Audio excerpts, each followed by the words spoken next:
उत्तर प्रदेश के अयोध्या में दलित युवती की जान लेने का मामला लगातार तूल पकड़ता जा रहा है। इस पर राजनीति भी जमकर हो रही। ऐसे में पुलिस को इस मामले में सोमवार को बड़ी कामयाबी हाथ लगी। पुलिस ने इस मामले में 3 आरोपियों को गिरफ्तार किया है, जिसमें से एक युवती के गांव का ही रहने वाला दिग्विजय सिंह उर्फ बाबा बताया जा रहा है, जिसने पुलिस कस्टडी में अपना जुर्म भी कबूल कर लिया है। उसका कहना है कि उसने और उसके 2 साथियों ने नशे की हालत में इस वारदात को अंजाम दिया। दिग्विजय सिंह के अलावा वारदात को अंजाम देने वालों में हरिराम कोरी और विजय साहू भी शामिल रहे, जिनको भी पुलिस ने गिरफ्तार कर लिया है। एसएसपी राजकरण नैयर ने सोमवार को जानकारी देते हुए इस मामले पर बताया कि फिलहाल शव को पोस्टमार्टम के लिए भेज दिया गया है, जिसके बाद ही इस बात की पुष्टि हो पाएगी कि उस युवती के साथ क्या क्या हुआ। दिनांक 31/1/2025 को चौकी क्षेत्र दर्शन नगर में एक शिकायत प्राप्त हुई थी, जिसमें वादनी द्वारा बताया गया था कि 30 तारीख की रात्रि में जब वह अपनी बहन के साथ सोई थी, सुबह उठने पर उसके द्वारा देखा गया कि उसकी बहन साथ में नहीं है। तो तत्काल शिकायत प्राप्त होते ही मुकदमा पंजीकृत कर इसमें 2 टीमों का गठन किया गया था। दिनांक 1 तारीख को एक शव बरामद हुआ था, जिसकी पहचान उनके रूप में हुई थी। इसके क्रम में पुलिस के द्वारा 4 टीमों का गठन किया गया। जैसा कि आप लोगों को पूर्व में बताया गया था, घटनास्थल को देखने पर ऐसा प्रतीत हो रहा था कि घटनास्थल वह स्थान नहीं है जहां पे हत्या की घटना को कारित किया गया, अपितु शव को वहां पे ला करके रखा गया ताकि पुलिस को भ्रमित किया जा सके और गुमराह किया जा सके।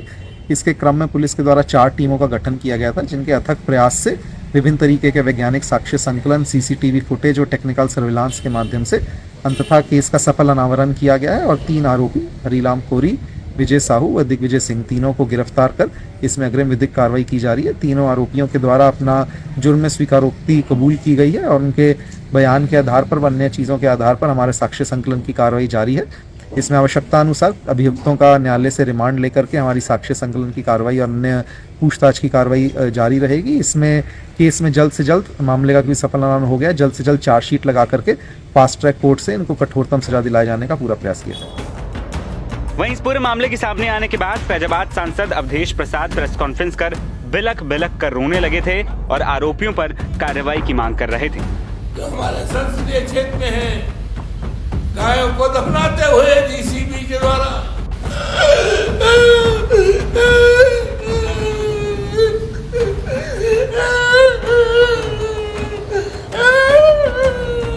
अवधेश प्रसाद के वीडियो सामने आने के बाद मुख्यमंत्री योगी आदित्यनाथ की प्रतिक्रिया भी सामने आई थी। उन्होंने अवधेश प्रसाद के रोने को नौटंकी कहा था और आरोपियों पर कार्रवाई की बात कही थी।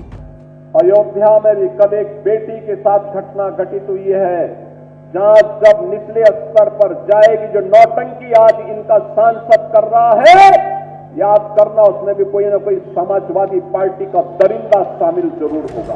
गौरतलब है कि इस मामले में नगीना सांसद चंद्रशेखर आजाद समेत राहुल गांधी और प्रियंका गांधी भी कानून व्यवस्था को कटघरे में खड़ा कर चुके हैं और कार्रवाई की मांग भी की है।